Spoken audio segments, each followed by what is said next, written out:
साथियों नमस्कार। केकड़ी पाठशाला के ऑनलाइन प्लेटफॉर्म पर मैं प्रेम शंकर योगी आप सबका हार्दिक स्वागत और अभिनंदन करता हूं। साथियों, आज अपन हिंदी विषय का एक ऐसा टॉपिक पढ़ने वाले हैं जो सभी प्रतियोगी परीक्षाओं के लिए क्या है, महत्वपूर्ण है। और टॉपिक का नाम है साथियों, और वो है संधि। कौन सा टॉपिक है साथियों? संधि। और बात करें संधि की तो अपन सब जानते हैं कि संधि से हर प्रतियोगी परीक्षा में कम से कम 2 से 4 प्रश्न आते ही आते हैं। तो साथियों शुरुआत करते हैं अपने इस टॉपिक की, और टॉपिक का नाम है संधि। तो बात करें साथियों सबसे पहले, और अपन देखते हैं क्या संधि। संधि संधि की बात करें तो संधि का सामान्य अर्थ है, सामान्य अर्थ की अपन बात करें साथियों तो संधि का सामान्य अर्थ होता है कि साहब जानकारी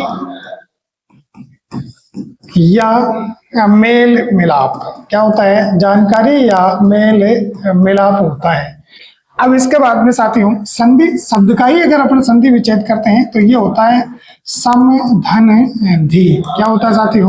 सम धन धी। और सम का अर्थ होता है समान। सम का अर्थ क्या होता है? समान है। और धी का मतलब होता है पास लाना या पास में बिठाना। यानी कि जो समान प्रवृत्ति के शब्द हैं या समान प्रवृत्ति के जो वर्ण हैं उनको एक साथ लाने की जो प्रक्रिया होती है वही क्या कहलाती है साथियों? संधि कहलाती है। अब बात करते हैं अपन संधि की परिभाषा की। तो संधि की परिभाषा की अगर अपन बात करते हैं तो साथियों परिभाषा में अपन देखते हैं और कहा ऐसा जाता है, सामान्य रूप से लोग कहते हैं कि 2 शब्दों के मेल को या 2 वर्णों के मेल को संधि कहते हैं। तो साथियों इस प्रकार की जो परिभाषा अगर कोई बताता है तो कहीं न कहीं वो परिभाषा क्या है साथियों? वो गलत है। परिभाषा होती है और वो होती है कि साहब 2 वर्णों के मेल से उत्पन्न ध्वनि विकार को संधि कहते हैं। क्या कहते हैं साथियों? 2 वर्णों के मेल से उत्पन्न ध्वनि विकार को अपन क्या? संधि कहते हैं। 2 वर्णों का मतलब होता है ऐसे 2 वर्ण जो आपस में मिलते हैं और उनके मिलने से जो ध्वनि में परिवर्तन होता है या बोलने के उच्चारण में जो परिवर्तन होता है उसी ध्वनि विकार को अपन क्या कहते हैं साथियों? संधि कहते हैं। जैसे सामान्य सी बात करें और अपन एक शब्द लेते हैं जैसे विद्यालय। क्या शब्द लिया साथियों? विद्यालय। और अब इस विद्यालय का अगर अपन संधि विच्छेद करें तो एक आता है अपने पास में विद्या और दूसरा आता है आलय। यानी कि अपने को क्या देखने को मिलता है? इस विद्या के जो अंतिम जो आपके पास वर्ण आता है वो आता है आ, और इसका जो पहला वर्ण आता है वो भी आता है आ, और इन दोनों के मेल से जो नया वर्ण बनता है वो आ। और इनको जब अपन बोलते हैं तो दोनों के मिलने से ध्वनि उत्पन्न होती है, और वो ध्वनि जो आती है उसी ध्वनि को या इसी ध्वनि विकार को, किसको साथियों? ध्वनि विकार को ही अपन क्या कहते हैं? संधि कहते हैं। तो साथियों ये आपकी परिभाषा हो गई।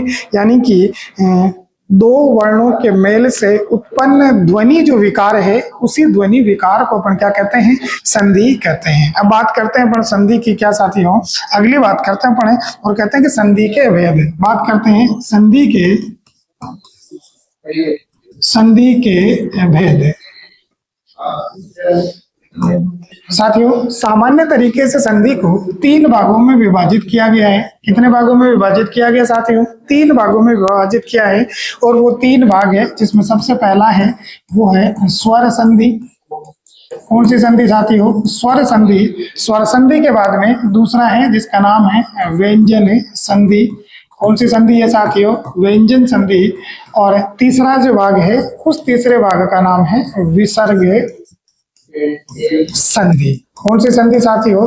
विसर्ग संधि। अब बात करें सबसे पहले कि साहब स्वर संधि, तो स्वर संधि में क्या होता है?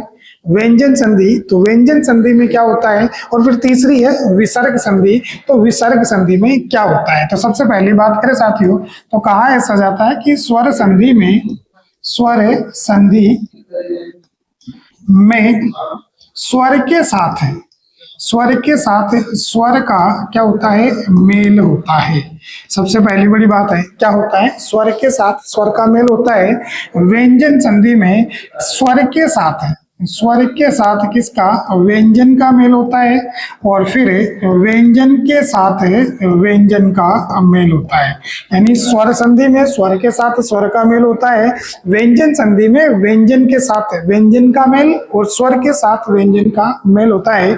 और विसर्ग संधि की बात करें तो सीधी सीधी बात है साहब के साहब, विसर्ग के साथ क्या होता है, स्वर व व्यंजन का मेल होता है। क्या होता है, स्वर व व्यंजन का मेल होता है।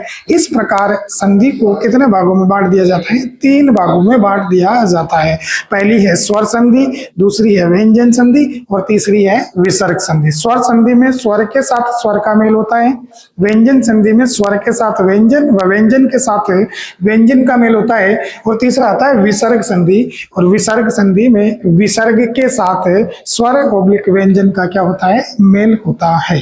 अब बात करते हैं अगले पार्ट और चलते हैं साथियों। सबसे पहले अपन देखते हैं आज स्वर संधि। क्या देखते हैं साथियों, स्वर संधि। बात करें साथियों स्वर संधि की तो स्वर संधि, बात करें साथियों स्वर संधि की तो कहा ऐसा जाता है कि, बात करें साथियों स्वर संधि की तो कहा ऐसा जाता है कि स्वर के साथ स्वर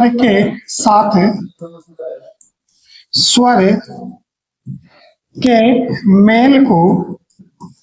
मेल को क्या कहते हैं, स्वर संधि कहते हैं। क्या कहते हैं साथियों, स्वर संधि कहते हैं। अब बात आती है कि सर स्वर के साथ स्वर का मेल कैसे होता है। तो बात करें कि जैसे आपके पास में कोई भी स्वर आ जाता है, उस स्वर के साथ जब दूसरा स्वर मिलकर के फिर परिणाम में भी कोई न कोई नया या नवीन क्या बनाता है, स्वर बनाता है, तो उसे कहते हैं स्वर के साथ स्वर का मेल। अब बात आती है साथियों कि साहब हिंदी वर्णमाला में, हिंदी वर्णमाला बात करते हैं, हिंदी वर्णमाला में स्वर की संख्या कितनी होती है। तो हिंदी वर्णमाला में स्वर की संख्या मानी जाती है साथियों 11 स्वर की संख्या मानी जाती है। और सब जानते हैं वो कौन कौन से होते हैं, अपना ए होता है, आ होता है, ई होता है, बड़ी ई होता है, फिर उसके बाद में ऊ होता है, बड़ा ऊ होता है, फिर री होता है, और री के साथ में ए होता है, आई होता है, ओ और औ होता है। इस प्रकार साथियों स्वर की संख्या कितनी मानी गई है, 11 मानी गई है। हम अगर बात करते हैं साहब इन 11 स्वरों में से किस किस स्वर में संधि होती है और किस स्वर में संधि नहीं होती है, तो देखते साथियों। तो कहा जाता है कि अपना ए है, फिर इसके बाद में छोटी ई है, और फिर उसके बाद में छोटा ऊ है। यानी इन तीनों स्वरों में, यानी कि ए, ई और ऊ में संधि नहीं होती है। क्या नहीं होती है साथियों, संधि नहीं होती है। बाकी आपके पास में जो आ, ई, उ, री, ए, आई, ओ और औ, इन सब में क्या होती है, संधि होती है। फिर बात आती है कि साहब स्वरों के आधार पर, स्वरों के, या ऐसे लिखते हैं स्वर के आधार पर, स्वर के आधार पर स्वर संधि को 5 भागों में, कितने भागों में साथियों, 5 भागों में विभाजित, 5 भागों में विभाजित किया गया है। कितने भागों में, 5 भागों में विभाजित किया गया है। बात करते हैं कि ये 5 भाग कौन कौन से हैं, तो देखते हैं 5 भागों की। तो बात करते हैं स्वर संधि के भेद, स्वर संधि के भेद। बात करें साथियों स्वर संधि के भेद, तो स्वर संधि को सामान्यतया कितने भागों में बांटा गया है, 5 भागों में बांटा गया है। सबसे पहला जो आता है साथियों, और पहला है जिसका नाम है वो है दीर्घ स्वर संधि क्या है? दीर्घ स्वर संधि। फिर उसके बाद में दूसरा भाग है जिसका नाम है गुण स्वर संधि। फिर इसके बाद में तीसरा जो भाग है साथियों, और उसका नाम है वो है वृद्धि स्वर संधि। और फिर इसके बाद में चौथा जो भाग है साथियों, और उसका नाम है और वो है यण स्वर संधि। और फिर इसके बाद में आपका जो साथियों पांचवा भाग है उसे कहते हैं अयादि अयादि स्वर संधि। इस प्रकार साथियों अपनी जो स्वर संधि है उस स्वर संधि को 5 भागों में विभाजित किया गया। पहला भाग है जिसका नाम है दीर्घ स्वर संधि, दूसरा भाग है जिसका नाम है गुण स्वर संधि, तीसरा भाग है जिसका नाम है आपके कौन सा वृद्धि स्वर संधि, चौथा जो भाग है उसका नाम है वो है यण स्वर संधि, और पांचवा भाग है जिसका नाम है अयादि स्वर संधि। अब साथियों इन पांचों भागों में अगर अपन देखना चाहें तो अपन पता करें तो चाहें कि साहब इन संधियों में कौन कौन से स्वर का उपयोग किया जाता है। तो बात करें साथियों सबसे पहले अपन देखते हैं दीर्घ स्वर संधि। तो दीर्घ स्वर संधि में हम दीर्घ स्वरों का प्रयोग करते हैं जिसमें अपने मुख्य रूप से आ आता है, फिर इसके बाद में बड़ी ई आता है, और फिर इसके बाद में बड़ा ऊ आता है। यानी कि आ, बड़ी ई और बड़ा ऊ इन तीनों स्वर की संधि किसमें होती है? दीर्घ स्वर संधि में होती है। फिर इसके बाद में बात करते हैं गुण स्वर संधि की।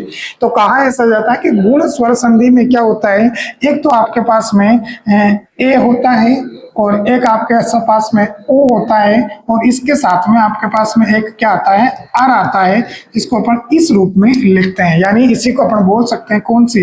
री की संधि भी बोल सकते हैं। क्या बोलते सकते साथियों? री की संधि भी बोल सकते हैं। यानी ए ओ और री यानी अरे ये तीनों अपने किस संधि में आते हैं? गुण स्वर संधि में आते हैं। फिर उसके बाद में बात करते हैं अपन किसकी? नंबर 4 की। नंबर 4 की बात करें साथियों तो नंबर 4 में आपके क्या आएगा? नंबर 4 में आता है सब वृद्धि स्वर संधि। और वृद्धि स्वर संधि में कौन कौन से स्वर आते हैं? तो वृद्धि स्वर संधि में अपने पास में स्वर आते हैं, एक आता है अपने पास में आए और एक आता है अपने पास में औ। क्या आता है साथियों? ए और औ आता है। इस प्रकार ये अपने स्वर हो जाते हैं। यानी अपन ने देखा कि ये स्वर कितने हो गए साहब है? अपने पास में 8 स्वर हो गए, बाकी 3 स्वर ए, छोटी ई और बड़ा छोटे ऊ में अपने संधि नहीं हो रही थी। इसके बाद में देखते हैं साथियों यण स्वर संधि। और इस यण स्वर संधि की बात करें तो इसकी सबसे अच्छी और सुंदर जो पहचान रहती है साथियों, कहा यह जाता है कि साहब ये तथा वह से पहले, यह तथा वह से पहले क्या आता है? एक अर्ध अक्षर आता है। क्या आता है साथियों? अर्ध अक्षर बोल लीजिए या कोई अर्ध क्या होता है? वर्ण होता है। जैसे बात करें तो अपने पास में जैसे आ गया न्याय, तो न्याय में अपने कौन सी संधि है? यण स्वर संधि है। या अपने पास में एक शब्द आता है जैसे, और वो आता है साहब जैसे क्या बोल सकते हैं अपने? समन्वय। तो इस वय के बाद में पहले आधा अक्षर है, इसका मतलब यहाँ पर भी क्या है साहब? आपके यण स्वर संधि है। यानी कि यह तथा वह से पहले क्या होता है? अर्ध अक्षर होता है। फिर इसके बाद में बात करें साथियों किसकी? अयादि स्वर संधि की। तो अयादि स्वर संधि भी ऐसी की ऐसी है। कहा जाता है कि यह तथा वह से पहले, यह तथा वह से पहले क्या होता है साहब साथियों? पूर्ण अक्षर होता है। क्या होता है साथियों? पूर्ण अक्षर होता है। पूर्ण अक्षर का मतलब आता है कि जैसे आपके पास में एक ए आ गया, आपके पास में अव आ गया, आपके पास में आओ आ गया, आपके पास में आय आ गया। इस प्रकार के पूर्ण अक्षरों यह तथा वह से पहले अगर कोई मिलता है तो वो अपने क्या कहलाता है साथियों? वो अपने अयादि संधि कहलाता है। इसके बाद में साथ एक छोटी सी बात और देखें, कहा ऐसा जाता है कि आपकी जो ये अयादि स्वर संधि है, इस अयादि स्वर संधि में संधि विच्छेद करने से पहले आए व आओ या आई व आय का क्या किया जाता है? काल्पनिक उच्चारण देखा जाता है। यानी कहा जाता है कि साहब संधि विच्छेद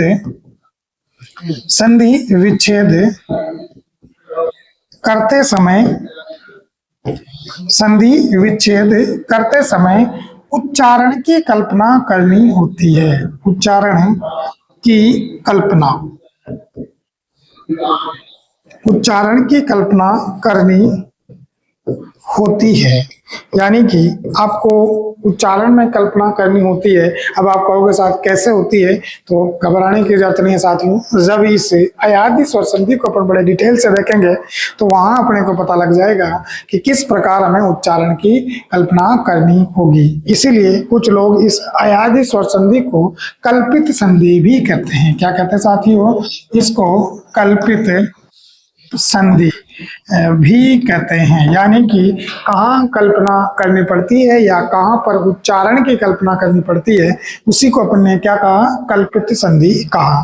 तो बात करते हैं साथियों, अब अपन पढ़ते हैं सबसे पहले, और सबसे पहले पढ़ते हैं जिसका नाम है दीर्घ स्वर संधि। यानी कि अपन स्वर संधि के 5 भेद देख रहे हैं, जिसमें सबसे पहला है और वो है दीर्घ स्वर संधि, दूसरा है गुण स्वर संधि, तीसरा है वृद्धि स्वर संधि, चौथा है यण स्वर संधि और पांचवा है अयादी स्वर संधि। तो चलते हैं पहला नंबर, और पहला नंबर है अपने पास में, वो है कौन सा? गुण स्वर संधि। बात करते हैं साथियों नंबर 1 और बात करते हैं साथियों दीर्घ, गुण नहीं साथियों, दीर्घ स्वर संधि। किसकी बात करते हैं साथियों? दीर्घ स्वर संधि की बात करते हैं। और सबसे पहली और बड़ी बात यही आती है कि दीर्घ स्वर संधि में सबसे पहले कौन कौन से स्वरों का उपयोग किया जाता है, या संधि में कौन कौन से स्वर प्रयुक्त होते हैं। तो अपने देखा ही था, एक अपने पास में क्या आता है? आ आता है, फिर अपने पास में क्या आता है? बड़ी ई आता है, और फिर अपने पास में बड़ा ऊ आता है। यानी कि इस प्रकार के अपने क्या है? 3 स्वर देखने को मिलते हैं। अब इन तीनों ही स्वरों की बात करें साथियों, तो आपके पास कोई भी संधि युक्त जो शब्द होगा, या आपको कोई भी संधि विच्छेद करने के लिए शब्द दिया जाएगा, उन शब्दों में ये तीनों ही जो स्वर है वो देखने को नहीं मिलेंगे।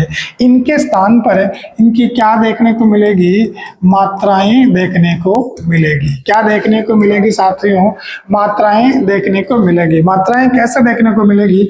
यानी इस आ की ऐसी मात्रा देखने को मिलेगी, इस बड़ी ई की ऐसी मात्रा देखने को मिलेगी, और इस बड़े ओ की ऐसी मात्रा देखने को मिलेगी। बस अपने को इन्हीं मात्राओं के आधार पर पता लगाना होगा कि इसमें संधि कौन सी होनी है।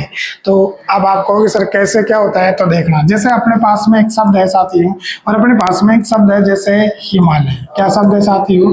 हिमालय शब्द है। अब इस हिमालय शब्द में अपन देखें तो अपन देखते हैं कि साहब इन तीनों मात्राओं में से एक मात्रा अपने को नजर आ रही है और आ की मात्रा नजर आ रही है। अब अगर इसी हिमालय का अपन संधि विच्छेद करें तो क्या हो जाएगा? हिम धन आलय। क्या हो जाएगा साथियों? हिम धन आलय। अब आप कहोगे साथियों कैसे आ गया हिम धन आलय? तो इन सबको पढ़ने के लिए अपने को क्या करना होगा साथियों? सबसे पहले इन तीनों ही स्वर का विस्तार करना होगा। तो पहली बात करते हैं कि साहब दीर्घ स्वरों का विस्तार। दीर्घ स्वरों के विस्तार की बात करें तो कैसे किया जाता है, तो कहाँ ऐसा जाता है कि साहब इनके विस्तार में ये कहा जाता है कि इन तीनों ही स्वरों को 4 प्रकार से लिखा जाता है। इन तीनों ही स्वरों को कितने प्रकार से? 4 प्रकार से लिखा जाता है। जैसे अपने पास में सबसे पहला अपने पास में आ गया, फिर अपने पास में बड़ी ई आ गई, और फिर इसके पास बाद में बड़ा ऊ आ गया। तो अपन बात करें कि इन चारों को ही अपन इन तीनों ही स्वरों को अपन किस प्रकार से 4 रूपों में लिखते हैं। पहली बात देखते हैं साथियों, जैसे आपके पास में ए प्लस ए बराबर क्या आ गया? आ गया। फिर आता है आपके पास में ए प्लस आ बराबर क्या आ गया? आ गया। फिर तीसरा रूप देखते हैं कि आ धन आ बराबर आपके पास में क्या आ गया? आ। फिर देखते हैं कि साहब है आ धन ए बराबर भी क्या आ गया? आ गया। कहने का मतलब ये होता है इस धन के एक तरफ ए है और एक तरफ आ है, यानी कि जब भी कोई संधि युक्त शब्द होगा उस शब्द का अपन संधि विच्छेद करेंगे तो प्रथम पद का अंतिम वर्ण या तो अपने पास में ए होगा या फिर अपने पास में ये ए होगा। दोनों को मिलाएंगे तो क्या हो जाता है? आ हो जाता है। या फिर देख सकते हैं कि एक तरफ ए होगा एक तरफ आ होगा, या दोनों ही तरफ आ होगा तो भी आ बनेगा, और एक तरफ अपने पास में आ और एक तरफ ए है तो भी मिलाएं तो क्या हो जाता है, आ हो जाता है। इस प्रकार ये क्या बनता है। इसी के साथ में एक नीचे अपन लिखना चाहें तो इसको एक सामान्य भाषा में अपने अध्ययन की दृष्टि से अपन इसको क्या लिख सकते हैं, एक संधि स्वर सूत्र लिख सकते हैं। क्या लिख सकते हैं साथियों, संधि सूत्र। और इस संधि सूत्र की बात करें तो इसको पूरा एक साथ लिखें तो क्या हो जाएगा, ए ओब्लिक आ प्लस ए ओब्लिक आ बराबर आ। यानी कि ऐसी स्थिति इन चारों को मिलाकर लिखते हैं तो अपने को देखने को मिलती है। अब बात करते हैं अपन चाहते हैं किसकी, अपन बात करते हैं ई की। ई की अगर बात करें तो ई को भी चार प्रकार से लिखा जाता है। एक लिखा जाता है छोटी ई प्लस छोटी ई बराबर बड़ी ई। फिर आएगा कि छोटी ई प्लस बड़ी ई बराबर भी बड़ी ई। फिर आएगा कि साहब बड़ी ई प्लस बड़ी ई बराबर भी बड़ी ई। और फिर बड़ी ई प्लस छोटी ई बराबर भी बड़ी ई। इस प्रकार इसके चार रूप और इसी का अपन वापस क्या बनाते हैं साथियों, संधि सूत्र बनाते हैं। और संधि सूत्र बनाते हैं तो क्या बन जाएगा अपना संधि सूत्र। अपना जो संधि सूत्र होगा वो अपना संधि सूत्र क्या होगा साथियों, तो अपना संधि सूत्र होगा कि साहब ई ओब्लिक बड़ी ई प्लस ई ओब्लिक बड़ी ई बराबर बड़ी ई। ये इसका संधि सूत्र और इसके चार प्रकार से रूप हैं। फिर बात करते हैं ऊ का, तो ऊ में अपन लिखते हैं कि छोटा ऊ प्लस बड़ा ऊ, छोटा ऊ बराबर बड़ा ऊ। फिर लिखते हैं कि साहब बड़ा ऊ प्लस छोटा ऊ बराबर बड़ा ऊ। फिर लिखते हैं बड़ा ऊ प्लस बड़ा ऊ बराबर बड़ा ऊ। और फिर लिखते हैं कि साहब छोटा ऊ प्लस बड़ा ऊ बराबर बड़ा ऊ। और इन चारों को मिलाकर के अपन क्या लिखते हैं, एक संधि सूत्र लिखते हैं। और संधि सूत्र लिखते हैं तो क्या लिखेंगे साथियों, अपन लिखेंगे जैसे क्या कि साहब संधि सूत्र की अपन बात करें, ये संधि सूत्र है। और इस संधि सूत्र की बात करें तो छोटा ऊ ओब्लिक बड़ा ऊ प्लस छोटा ऊ ओब्लिक बड़ा ऊ बराबर बड़ा ऊ। इस प्रकार जो ये आपके दीर्घ स्वर है, इन दीर्घ स्वरों को अपन कितने रूपों में लिख सकते हैं, चार रूपों में लिख सकते हैं। साथियों ये जो चीज आपने देखी है ये आपको लगता होगा कि ये थोड़ी ज्यादा बोरिंग सी है, मगर इसका जो मोस्ट इंपोर्टेंट पार्ट होता है वो क्या है साहब, इसका संधि सूत्र होता है। क्या होता है साथियों, संधि सूत्र होता है। अब आप कहोगे साहब इस संधि सूत्र का हम प्रयोग कैसे करें। साथियों क्या होता है, जब भी आप किसी शब्द का संधि विच्छेद करते हैं, जैसे माना कि किस शब्द में आ का संधि कर रहे हैं, तो क्या होता है संधि युक्त शब्द में या तो ए देखने को मिलता है या आ देखने को मिलता है। अब आपको क्या करना होता है कि जब अपन संधि विच्छेद करते हैं तो संधि विच्छेद करते समय जो भी प्रथम पद होता है उस प्रथम पद का अंतिम वर्ण या तो आपको ए नजर आएगा या आ नजर आएगा, यानी या तो ए होगा या आ होगा। अगर ए है और उससे शब्द का सही अर्थ नहीं निकल रहा है तो आप ए की जगह आ लगा के देखोगे तो उस शब्द का सही अर्थ आ जाएगा। सेम यही इन संधियों के साथ होता है। इस प्रकार अपने क्या हो जाते हैं साथियों, संधि सूत्र आ जाते हैं। अब बात करें कि साहब संधि विच्छेद कैसे करते हैं, तो बात करते हैं संधि विच्छेद की। तो लिखते हैं संधि, क्या लिखते हैं साथियों, संधि विच्छेद।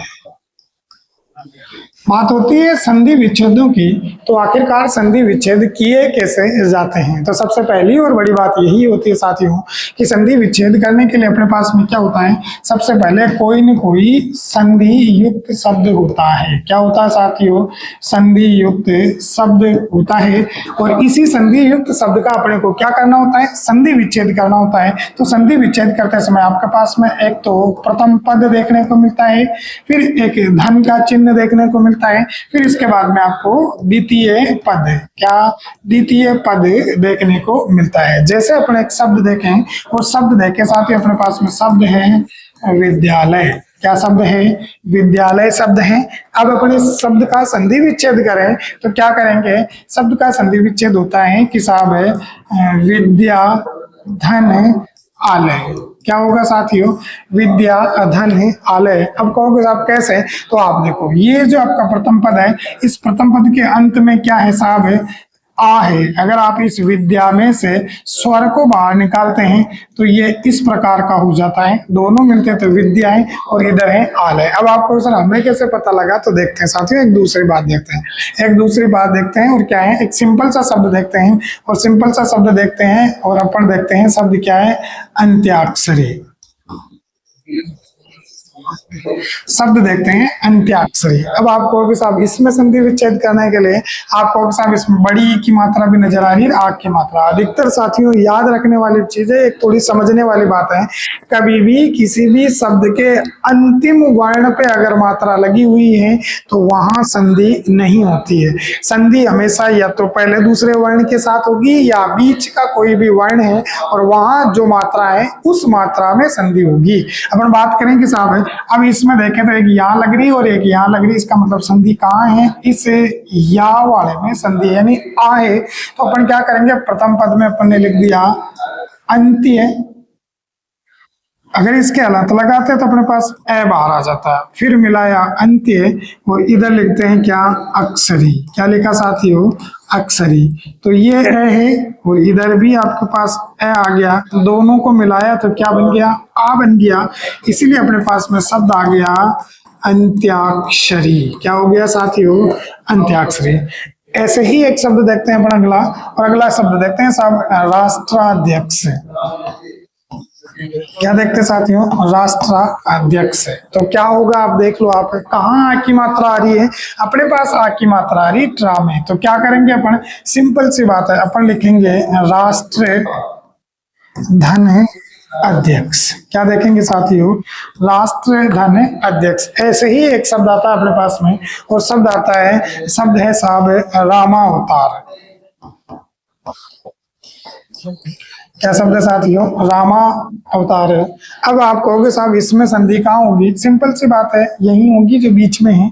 तो क्या हो जाएगा, राम धन अवतार। तो इस प्रकार आपकी क्या हो जाती है साहब, दीर्घ संधि में आ के शब्द अपने को देखने को मिलते हैं। साथियों आप कहोगे सर इतने ही शब्द बता रहे हो, बाकी शब्दों का क्या होगा, टेंशन मत लेना साथियों। जब आपके सामने ये वीडियो पर आएगा, उस वीडियो में आपको प्रत्येक के साथ बहुत सारे शब्दों का एक पेज मिल जाएगा, और उस पेज को देख करके आप क्या कर सकते हो, संधि विच्छेद निकाल सकते हो। या फिर आपको क्या करना होगा, केकड़ी पाठशाला के क्या आपके टेलीग्राम चैनल से जुड़ना होगा, वहां पर आपको बहुत सारे प्रैक्टिस के पेज मिल जाएंगे जिससे आप प्रैक्टिस कर सकते हो। क्योंकि अगर यहाँ सारे शब्दों की प्रैक्टिस अगर आपको करवाई जाए तो साथियों क्या होगा कि ये वीडियो ज्यादा ही लंबा हो जाएगा। तो यानी आप यहाँ संधि विच्छेद में कौन से स्वर को देखा, आ वाले स्वर को देखा है। अब थोड़ा अपन किसको देख लेते हैं, ई वाले स्वर को देख लेते हैं, यानी ई के शब्दों का संधि विच्छेद। ई स्वर के शब्दों का संधि विच्छेद। ई स्वर के शब्दों के संधि विच्छेद की अपन बात करें तो सिंपल सी बात है, अपना क्या संधि सूत्र आएगा कि ई ओब्लिक बड़ी ई प्लस ई ओब्लिक बड़ी ई बराबर अपने को क्या देखने को मिलेगा, ये वाला पैटर्न देखने को मिलेगा। अब संधि विच्छेद की बात करें तो साथियों एक विशेष बात याद रखना है कि इस प्रकार के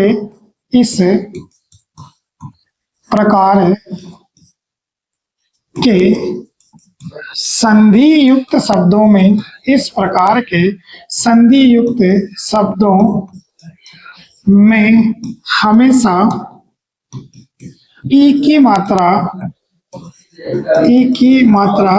दीर्घ होगी। क्या होगी साथियों, ई की मात्रा दीर्घ होगी। अगर आपको कहीं छोटी ई की मात्रा देखने को मिले तो समझ जाना उस शब्द में संधि नहीं है। जैसे उदाहरण के लिए साथियों अपन शब्द देखते हैं, और शब्द देखते हैं, जैसे अपने पास में शब्द आया, और शब्द क्या आया अपने पास में, शब्द है साहब कपीस। क्या शब्द आ गया, कपीस। फिर इसके बाद में अपन शब्द देखें कवीस। क्या शब्द आ गया, कवीस। फिर इसके बाद में शब्द देखे साथियों अपन, और शब्द देखें अपन मुनीस। फिर इसके बाद में शब्द देखें मुनिंद्र। फिर अपन शब्द देखें और शब्द देखें और वो देखे साहब आपके पास में महिष। फिर इसके बाद में अपन शब्द देखें और वो देखे महेंद्र। इस प्रकार के शब्द देखें। अब आप साथियों इन सभी शब्दों में देख पा रहे हो कि मात्रा कौन सी है, ई की मात्रा दीर्घ है। अब संधि विच्छेद करेंगे तो सबसे पहली और बड़ी बात क्या होगी साथियों कि अपने जो प्रथम पद की मात्रा है उस प्रथम पद की मात्रा को अपन क्या कर देंगे, छोटी कर देंगे। तो क्या करेंगे, अपन लिखेंगे कपि धन ईस। क्या लिखेंगे साथियों, कपि धन ईस। अब विद्यार्थियों के सामने एक समस्या आती है कि साहब ईस इस प्रकार से लिखें या इस प्रकार से लिखें। तो साथियों एक छोटा सा सूत्र है और यह एक कैसा कह सकते हैं, एक छोटा सा नियम है और नियम कहता है कि ई तथा उ के पश्चात, ई तथा उ के पश्चात से क्षय पूर्ण या अर्ध रूप में हो, पूर्ण या अर्ध रूप में हो तो अधिकतर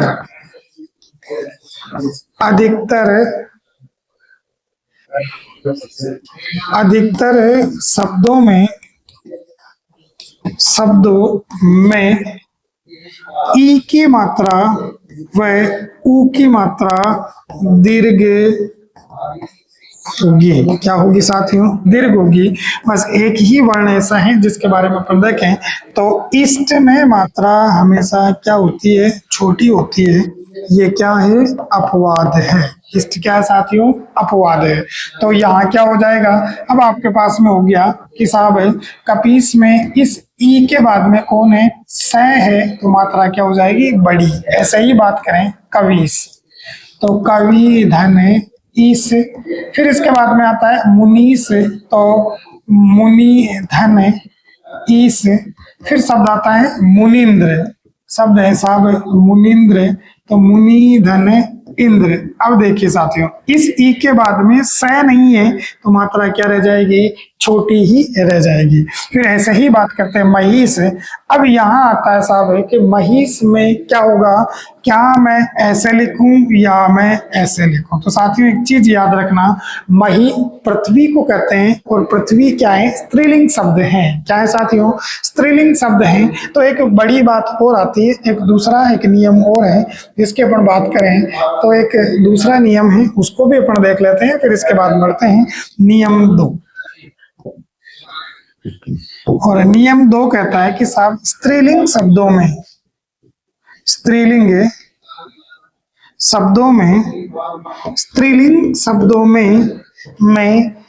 ई तथा उ की